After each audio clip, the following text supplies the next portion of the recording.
G'day everyone and welcome back to Masterclass, and today I am bringing you a basics design workshop where we're going to be taking one of my very balanced bear patterns. I'm going to be showing you how to change it up, how to make some different shapes, and how to, most importantly, draw up a head gusset and foot pads and make all of those pieces fit so you can start to create your own bears. Bears are the easiest thing to start with, and I think you're really going to enjoy it, and I hope you're going to learn a lot. So let's get started.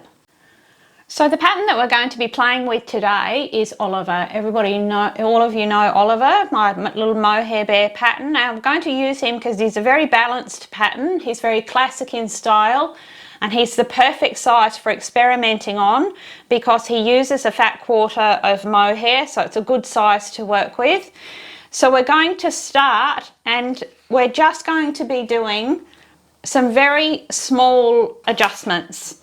Now, before we begin, I do want to say that, first of all, if you can draw, if you have some drawing skills, design's going to be a whole lot easier for you. Don't be worried if you can't, because I'm going to run you through the steps and they're pretty simple. Also, design also is a lot about taste. So everybody's taste is different. Now, you can go ahead and design a bear that has intentionally great big feet, great big ears, tiny little features, and it's an intentional design. But on the whole, there are formulas that are tried and tested formulas that work, and they work in the art world, they work in all kinds of visual arts. And it's always been my motto that you've got to know the rules before you can break them. Definitely break them once you know them. And also, I think the biggest mistake that people make here is that they dive too quickly into design before their skills are up to speed. What you first need to do is get all of your sewing skills and your creating skills, your techniques, get those all up to speed. Once you're creating really quality work, then look at doing some design work and creating your own kinds of shapes and so on. You need to start with a really balanced pattern, which we're doing here, and I'm perfectly happy for you to do that. Please don't try that with other people's patterns. They won't be happy with that, and you will be accused of plagiarism and all sorts. So, but I'm here to tell you, I want you to do it with mine. I want you to take my designs and really have some fun with them and make them your own. So starting with Oliver's body pieces, first of all, what we have to do is remember that there's certain areas of their bear pattern that we need to keep the same. And that is our center body seam, our side body seams, sorry. This is our body back, this is the back, and this is the tummy, this is the front. These are our side seams. So we've got our two pieces there, our front and back. Now you'll notice, you may have already noticed, that our side seams on each pattern piece are the same. It's exactly the same line. And that means that everything else we can change. We can change the front and we can change the back. So long as we keep this side seam on both the same, our joint position will be right. So when I say we can make some simple changes, we could add a bit of a belly here. We could thicken this front chest section out to make him a fuller sort of a bear. Very slight changes. Also, you have to remember what your pieces are doing. So you've got to start to think 3D. I know that a lot of you will already be starting to see things differently now that you've worked with some 3D patterns.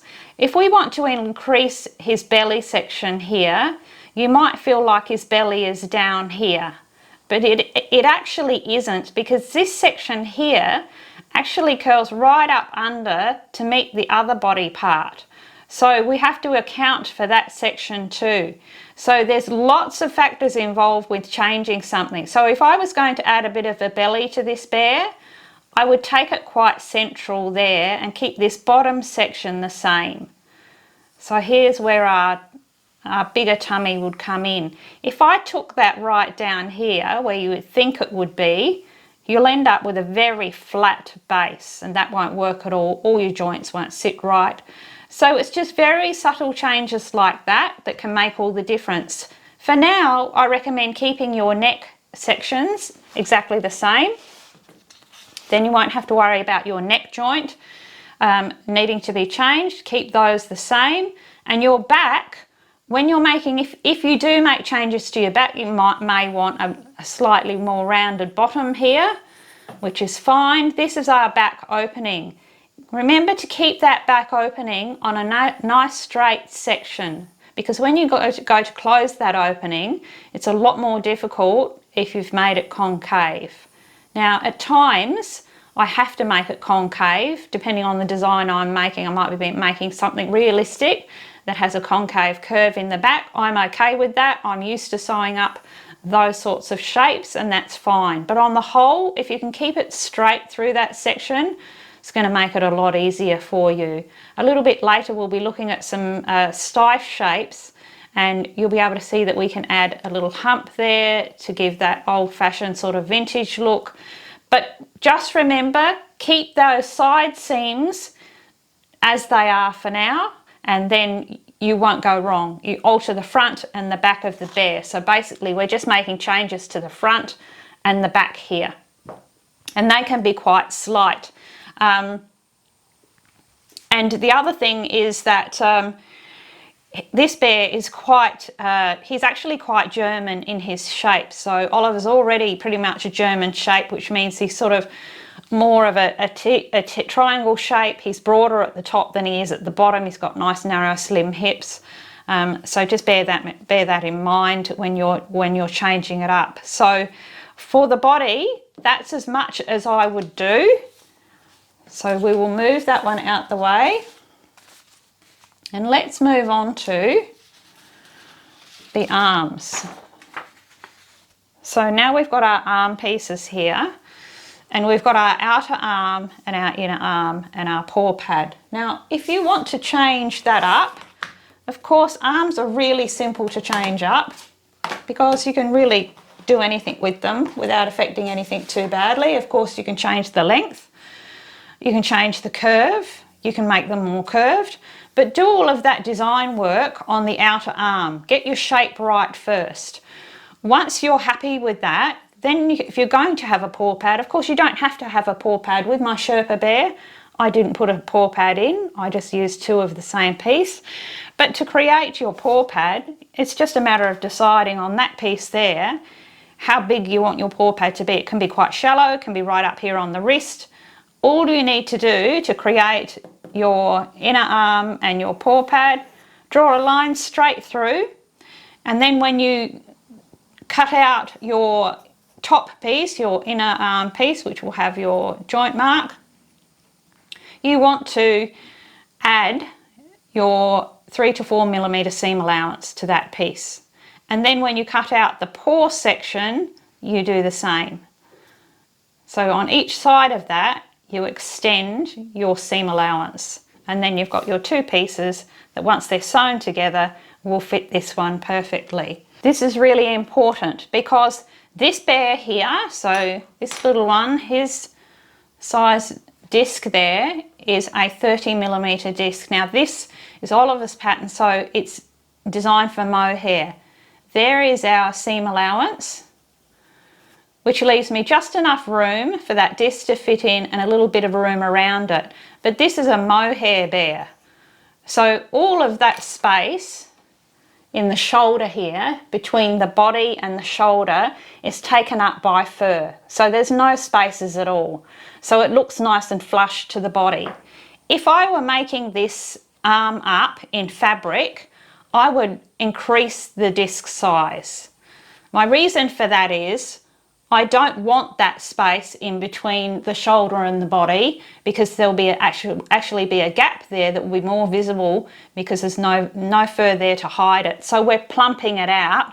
We're making sure that that arm is really going to sit nice and snug to the body.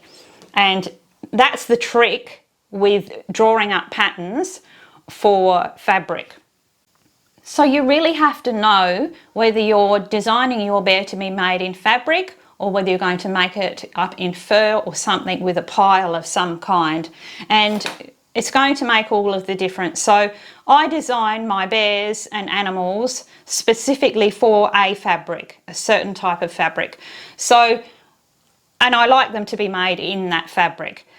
So what you do with a bear that is just to be made in fur is very different to what you do with a bear that's going to be made in fabric, and that is that the bears made in fur are usually, the patterns are much slimmer, the pieces are finer, and that's to accommodate the bulk of that fur over the top. Even though we've got a bear that's got quite long fur, we need the design to be really good, true design underneath all of that fur, because it definitely will show through.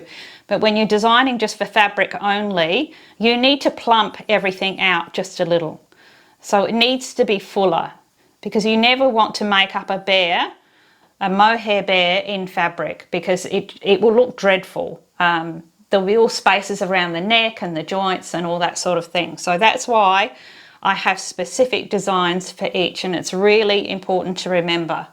So next, let's have a look at our legs. So we're going to start with Oliver's leg piece, which is a piece like this, which you're probably all familiar with. So that is a doubled leg piece. So we only need one piece for each leg because it's folded over. We fold them and we stitch from the toe up around here. The other way to create a leg pattern is to actually do it this way and create it in two pieces. So you cut a pair of two pieces and you will be sewing up this seam and then down the front here, all the way around and leaving an opening. The benefit of having two pieces like this is that you can put your opening at the back. Some people like the opening to be at the back because they struggle a bit with closing that seam and they don't want it to be as visible. In that case, all you need to do is take your doubled leg pattern and here just add a seam allowance, and then you'll be able to create the top curve.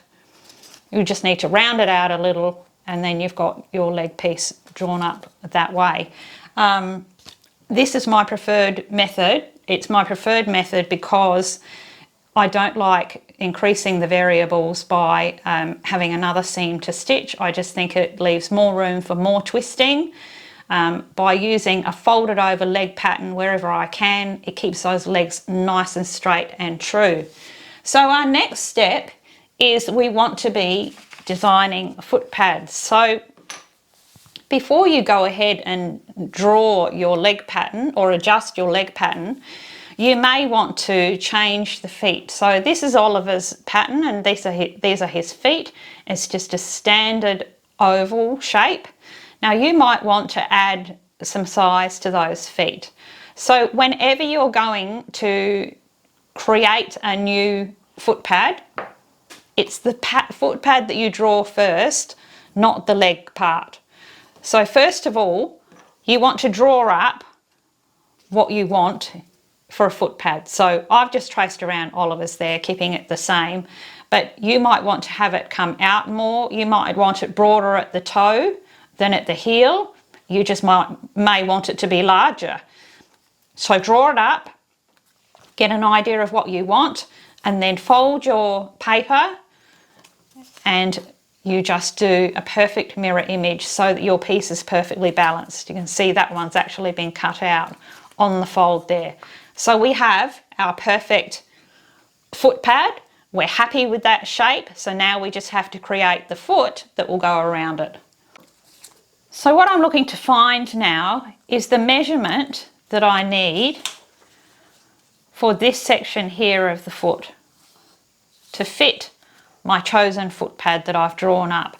So I have got the straight edge of a piece of cardboard. I just cut a thin strip. I'm just going to run my nail down that to curl it just a little. This is the simplest and most accurate way I've found to draw up a foot pad and have it fit perfectly. First of all, we've got our top and base marks. So our measurement is going to be taken between those two marks.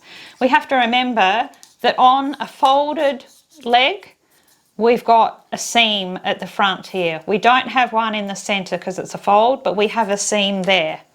So there's our seam allowance going up there.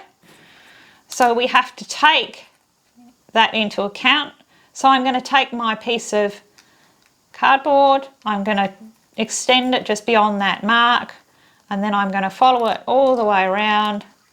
I'm going to put a little dent in it there with my nail, and that gives me my measurement for the base of that foot.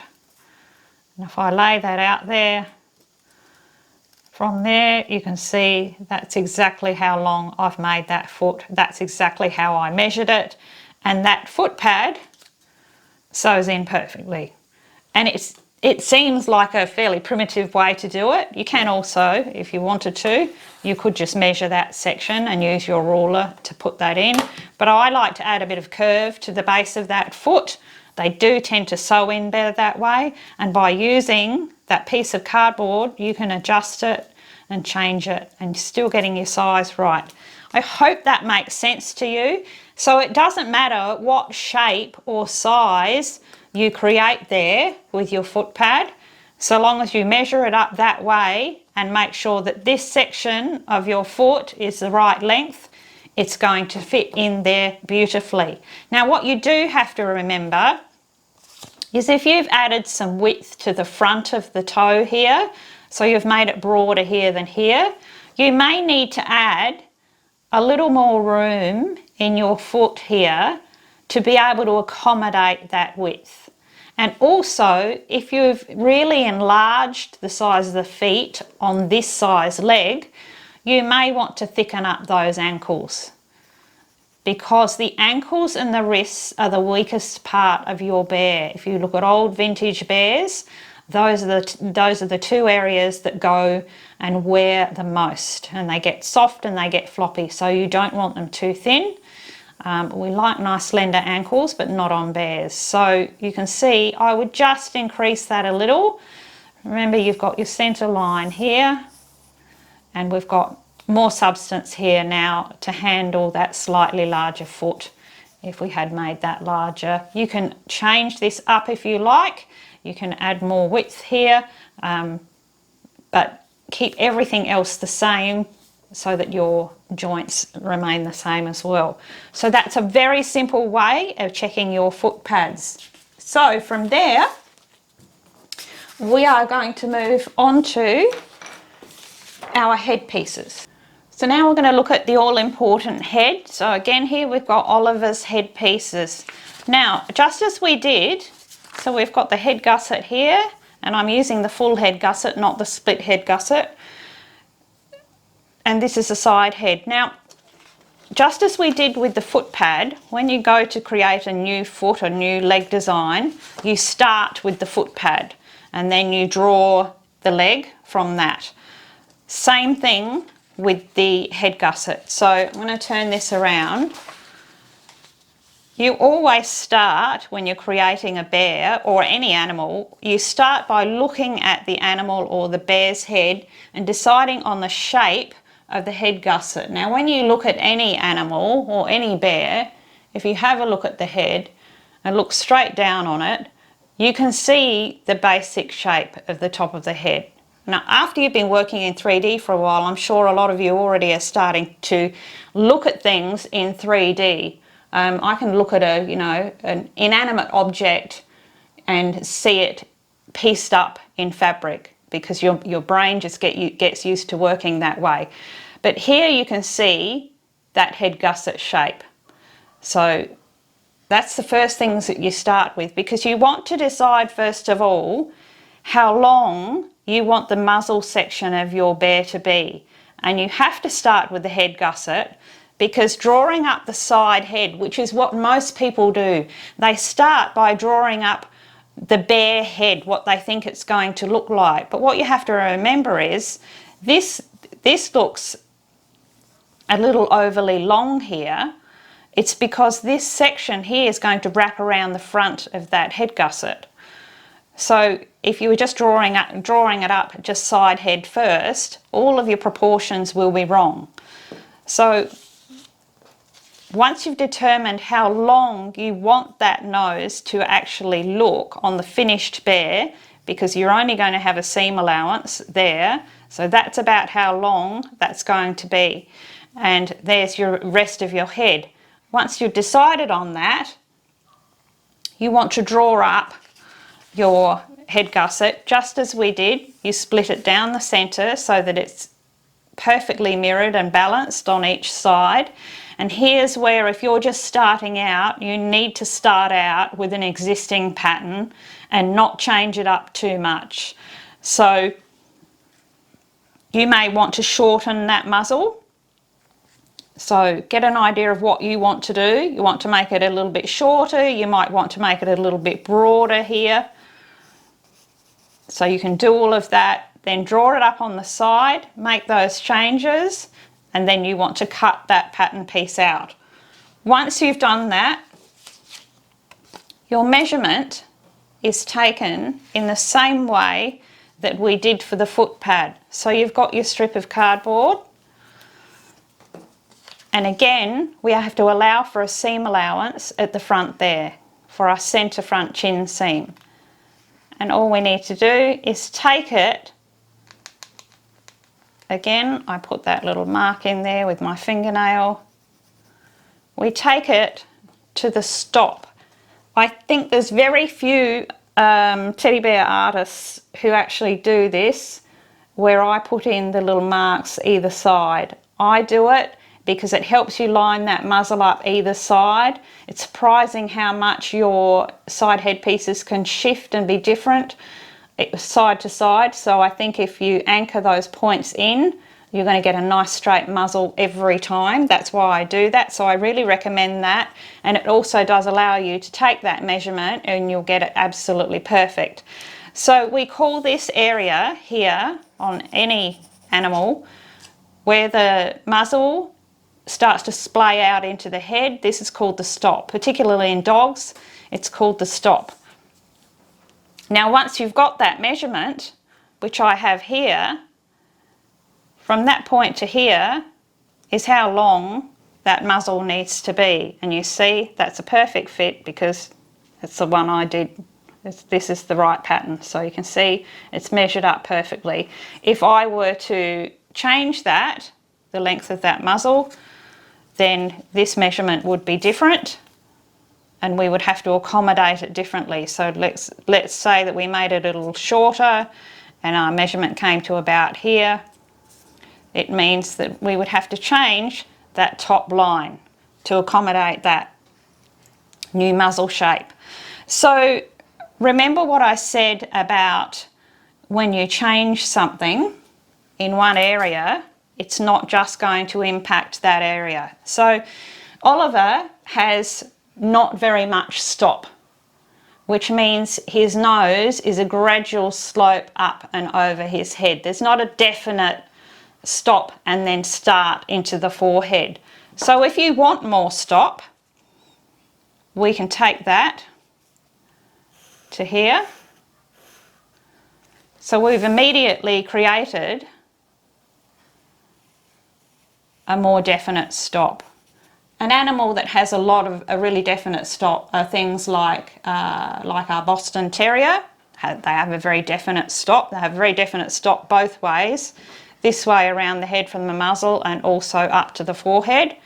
And you can see there now we've got this, we've dropped this down, but remember, while this might be correct now, by taking some of that away, you've also made this section more narrow. So you need to probably accommodate for that by adding a little more depth down here so that you don't end up with a tiny thin muzzle, because you might be perfectly happy with the way that the muzzle is, the width of it, so you need to add from there. It's a little bit like making a recipe, baking. If you know you've got so many liquids and so many dry ingredients, if you remove one of the wet ingredients, you need to replace it with another one. You can't just take it away and then mix it all up. It's not going to, the formula won't be right. So there you see I've adjusted that just a little to accommodate here. So we've taken from there, but we've added there, so we're not going to lose our depth. Now that's going to immediately give us more forehead here. Now there's so many different shapes for bears and so many different ways you can play with them. First of all, you can see that because I've come down here, I've added a little to the base here. So you may want to take a little off of the back to make up for that. This head here, you might want this top section of the head to sit up higher. You may want more forehead. I'll show you a couple of examples in a little while. You may want more forehead, and the sharper that this curve is here going up, the more stop it gives your bear. I personally don't like bears with a very, very definite stop. I prefer them to have a bit of a flow through like that. So you'll very rarely see any of my bear side head pieces that go from this to this at a right angle. I think they flow just a little better if it's just a little softer. It can still be a definite turnout from the forehead, but it's just a little more gradual this way. It's a little kinder. So there we go. So we've got our pattern. We've adjusted the front, taken that down. We're going to have a shorter muzzle in there. We've added a little bit more to the top. We might want to add a little bit more to the back of the head, but we've kept this next section right, so your joint is still going to be right. So again, you will need to make a prototype of that, definitely. You also need to think about when you're changing muzzles or designing a head shape, you need to know whether you're making this for fabric or whether you're making it to be made in fur with a pile. And also, this section may be shaved, so you have to accommodate for that. This section here may be shaved. So you have to make sure that it's still got enough volume to look good and full enough when it's shaved. So you can see there's a lot of variables to think about, which is why it's best to start with an existing pattern. After you've done a few pattern tweaks like this, you will understand and you'll know what's about the right size, what looks good. You'll be able to look at a side head piece and basically know how that bear's going to look. And regardless of the style of bear that you're making, one of the biggest factors you have to remember when designing anything is exactly what you're going to be making this bear out of. Now, I design specifically for fabrics. So if I design a bear that's made for mohair of about a certain length, that's what I want to see that bear made up in. I'm designing it with that pile in mind. Even though a lot of, my bear head may be quite fluffy, there needs to be good form and design underneath that to hold that shape well. So again, when you're sizing your bears, you need to look at them as a pattern, and then you have to remember that on top of that might be this much fur in these areas. So always be thinking that when you're drawing up. Always have that in your mind. If you're making for fabric, if you're designing for fabric, you need to remember that you need nice, clean, rounded shapes, because anything sharp or sudden is never going to translate well in a bear pattern with a no pile fabric. So that's why when I say to you, this one I've designed specifically for fabric, please just use fabric, you understand why I say that. There are so many different things that you do in a design. You have to plump them out more when you're making a design just for fabric. So bears that are created to be naked in fabric have been plumped out. I've designed them to look good naked. So they almost look like they've got fur, but they haven't, because the proportions are right. So, but similarly, I design bears and animals to be wearing clothes. So the worst thing I see is very furry bears with tight clothes on. they look uncomfortable, it doesn't look right, it doesn't look well designed. So when I have an animal that's going to be wearing clothes, I design the body to be a little slimmer to wear those clothes well and to wear them comfortably. So there's a lot to think about. I know it's a lot to take in. But you know, you can play with my patterns all you like, all of my patterns. So that's basically our head. Now you know how to draw a head gusset to fit now. You also, that measurement that we took around the front there with our piece there that we took from here, you can do the same thing with the rest of the head to measure that back curve if you like. That'll give you that same measurement as well. You can see it's quite easy to draw that into place. I just think that's the easiest way to do it. So I really hope that explains your paw pads and your head gusset. So from there, also with the head, I just thought I'd speak to you a little bit on ears.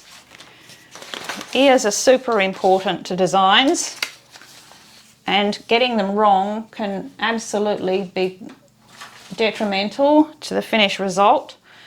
So this is Oliver's ear. You'll find that most of the mohair German style bears tend to have smaller cupped ears. They're often shaved off or certainly trimmed down. They're not very often just left fluffy. I'll show you a couple of pictures in a minute. But I'm going to show you another option for those ears.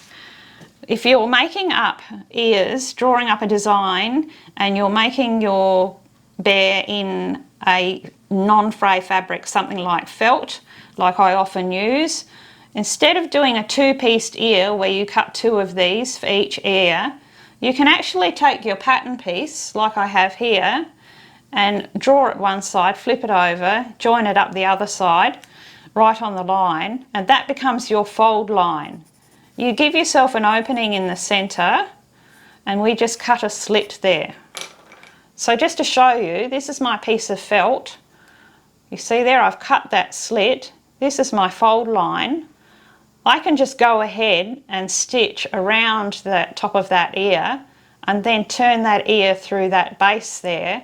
What it gives us are beautiful corners, and you've got a simple opening there that you can close with a slip stitch, and then your ears are ready to go on. So it's just another way to streamline things, cut down on the sewing, and also cut down on the variables. So you'll get a beautiful ear. So you can use that with any fabric that doesn't have a direction, doesn't have a pile direction or fur. So it's perfect for felt, and I love making ears this way. You can also do it with mini bear plush, works with mini bear plush as well.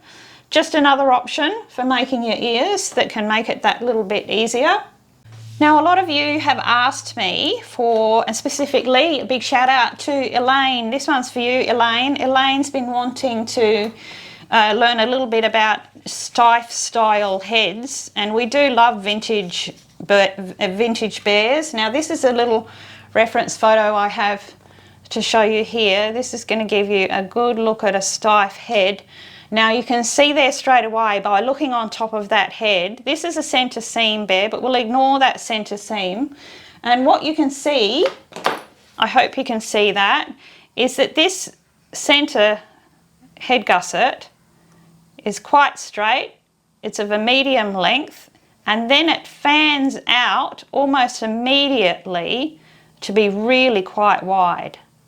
And these cheeks here are really full. Okay, so there's a simple way to do that. All Steiff head patterns look like this. So they have a medium size muzzle, but then they really fan out at the sides and they're quite full all the way down to the base of the neck. And that's what gives you the width across the cheeks, because the fill is coming from the back of the head. As you fill, you're getting those cheeks, but it's been determined by this part.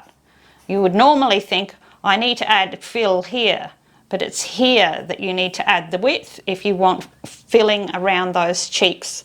So This section here pulls that head out, and you'll notice that the top of the head in Steiff-style bears is quite shallow. They don't have a high forehead. Very English style bears, some of the vintage English bears are totally different. They have quite a prominent forehead, which is probably my preferred look. I like those old-fashioned English bears. But Steiff are actually quite flat throughout here. Those are the shapes you're looking for. The Steiff bears also have straight arms with a very curved paw at the base. So you can see super curved arms. They tend to be top heavy, so they tend to be broad shouldered, so with a decent sized arm and a decent sized joint there, and they come down, they're quite tapered at the base. They're like little bodybuilders. The legs for Oliver are pretty much spot on for a German style bear. You could enlarge the feet if you like. They're generally, those German bears have just an oval foot pad, just like that. But the arms tend to come down, and then it's a direct curve. So you've got your little arm that comes like this, whereas it would normally curve nicely like this. They tend to be quite straight, and then a definite curve here. So if you're wanting to get those key points, you've got straight arms, oval feet. You can add a back hump. So a back hump just means taking your back piece here. This is our normal back piece. Remember, we're not going to affect this neck area because we don't want to upset our joint system. You simply just add a little bit of volume to that back section. Remembering also, this neck section is going to be pulled in. So when it's pulled in, that little hump section is going to pull up a little. That's why we have to make prototypes. I wish there were a quicker way. There isn't. I hope this doesn't sound too complicated. Find yourself some good base fabric to be making up your prototypes, and you can make them up quickly and easily. As far as your other Steiff features go, of course, you see they always have that very rectangular style nose with your first 3 or 4 stitches right down. Your mouth stitches go up underneath, like I always do my noses, coming in behind that stitch. You've seen me do that quite a few times. And they do classically have just a plain black eye, or even a boot button eye, something that is matte and no shine, and always a stitched nose. So I generally see in most cases the ears are trimmed quite short. In this case, this one's very well preserved. He's a magnificent specimen. He's got quite furry ears, which is quite rare. I do personally like them trimmed a little bit smaller. So I hope that helps anybody looking for those little Steiff German shapes. The next thing I want to talk about is another way to start dipping your toe into design is to take my patterns. Now, I've seen a few of you doing this already, and definitely a bit of a mention to Shirley Giordano. Might not be saying your name right, Shirley. Shirley's done a lot of head swapping and enlarging my patterns and creating some really beautiful little art dolls. And that's exactly what I'm talking about here. So you can play and swap, enlarge heads and put them onto existing bodies and so on very, very successfully. But there's some key things to remember when you're doing that. So one of the first things I want to say is make sure that the head that you're adding to the body, make sure that the neck area is the same. When you're looking at the design and you're comparing head sizes and so on, you want to make sure that the neck joint is the same, so then your overall proportions are going to be right. So, and also when you're using, for example, my medium doll body, art doll body, That's a beautifully put together, very structured body that sits very comfortably. So you want to use an equally well designed and structured style head to go on it. You wouldn't put a ragdoll head on the goat body because it's too different. The style has to be right all the way through. I hope you understand what I mean there. The head has to be worthy of the body and vice versa. So just keep that in mind. Now, as far as enlarging your patterns, when you go to enlarge any patterns, when you've got joints involved, always go ahead and draw on your pattern that you're going to scan and enlarge. Draw the joint in, the disc that goes there normally. Then when you enlarge the pattern, you'll also have the exact right disc size because this will enlarge as well. So that's just another tip for doing that. And you know what, I really encourage you to do that. And remembering, we are going to be making some art dolls that have fur heads and fur little hands on those art doll bodies that are completely no pile. But you'll have to remember that I'll be designing those heads the perfect size and proportions to suit.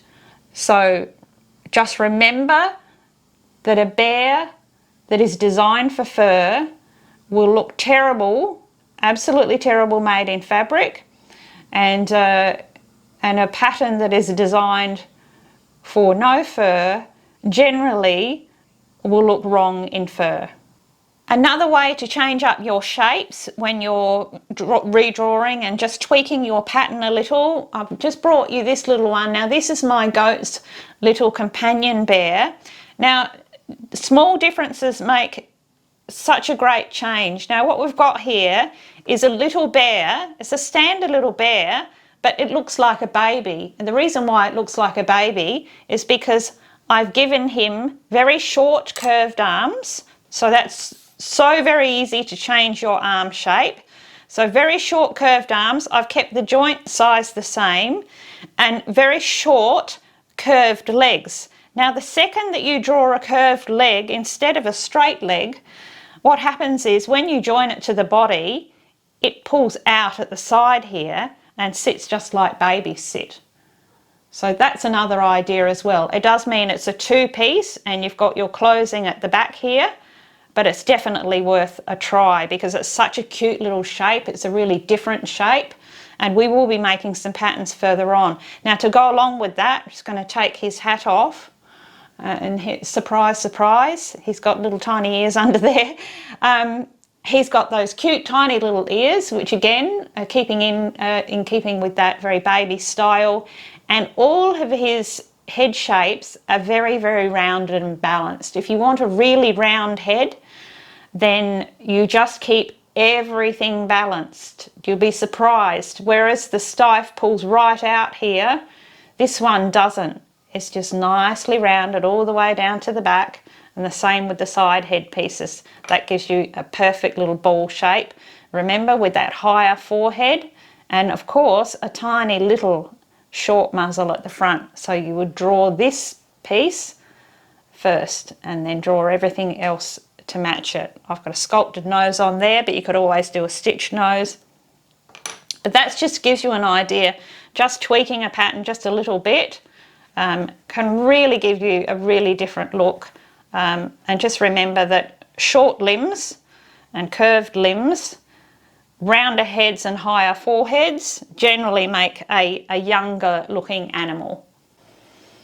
Another quick tip that I'd like to add is when you are working with mohair, we all know it's a very expensive fabric. What you put with that mohair as far as foot pads and details go, try and keep the quality of whatever you're using here at the same level as your mohair. So generally if you use a cheaper cotton fabric, whether it be a print or a plain or whatever, it tends to bring down the more expensive finish on your bear. So you want to keep all of your materials an equal quality. Now that's not to say that you can't use a print fabric to create a really different look in your bear. Certainly mixed media bears are beautiful, but try and keep all the qualities of the fabric at the same level as the mohair. When I say that, I mean something like a beautiful floral tapestry, upholstery fabric. Again, it's a higher grade of fabric. It looks expensive, it looks very lush, it works better with the mohair. So just try and keep that in mind. When you're making a patchwork bear, of course, all of those beautiful patchwork cottons, they all work in together beautifully. I'm going to show you Norma Jean here in a minute. And of course, she's made up of denims and all patchwork fabrics, and that works because it's all on the same level. So just bear that in mind. Keep your mohair creations looking nice and finished and expensive. So finally, just to finish, I want to talk about styling and posing your bears for pics. First of all, here we've got the beautiful Norma Jean, and you will be receiving this one as a bonus pattern next month, and she is made up in denims and fabrics, patchwork fabrics. She's got detailing on her feet. I think you're really going to love her, and she's a good example of what I was talking about, where the bear is designed to be made in fabric and to wear clothing. So this naked bear is not a pretty bear, and she should never be seen naked, but she looks so comfortable wearing those clothes. She doesn't look too bulky, and it really all works together. And also what I was saying about your fabrics all being of the same quality, you can see here the patchwork fabrics work really well with the cottons and the denim. So yes, the final thing I wanted to talk about was styling your bear. Styling as in posing them for photographs. The best money shot, what I call the money shot, the best look for posing your bear is it's about a 3/4 turn. Turn those little heads on the side looking up at you. Take your photograph from a little overhead and you get that beautiful relaxed shot. So you've got arms down, everything looks comfortable, and it's very pleasing to look at. So it's really important when you're photographing your bears to show them off at their best. We want them to be absolutely Instagram ready, because I'll show you that I can change it up just by changing things up, and you can see just not so good looking now, are you, Oliver? No, and none of us like to be caught unawares in photographs. We like to be prepared, and it's exactly the same with your little bears and your collectibles. Present them at their best, on their best angles, and they'll look fantastic every time. So I really hope these tips have helped you out. I hope I haven't tired you out or overwhelmed you, and I hope you're going to find them really useful. Well, thank you all for joining me today. I hope you learned something. I hope you found that useful. It's just a very basic way to look at how to put things together, but the simple ways are often the best. So if you do create something original of your own using these techniques, I would love to see your results. Please share them with me via Instagram, because unfortunately you can't share them on the Pay It Forward page, because that will confuse everybody. They'll be asking for different patterns. So we do have to keep the Pay It Forward page just with Pay It Forward patterns and Masterclass patterns. Even if you're mixing up heads and bodies, that's absolutely fine to post on there. If you're making something original of your own, please let me see it. That's why I do this. I want to see your growth, and I want to see you gaining confidence and creating your own designs. How exciting is that? So enjoy it, share it with me, and good luck with it all, and I will talk to you all soon.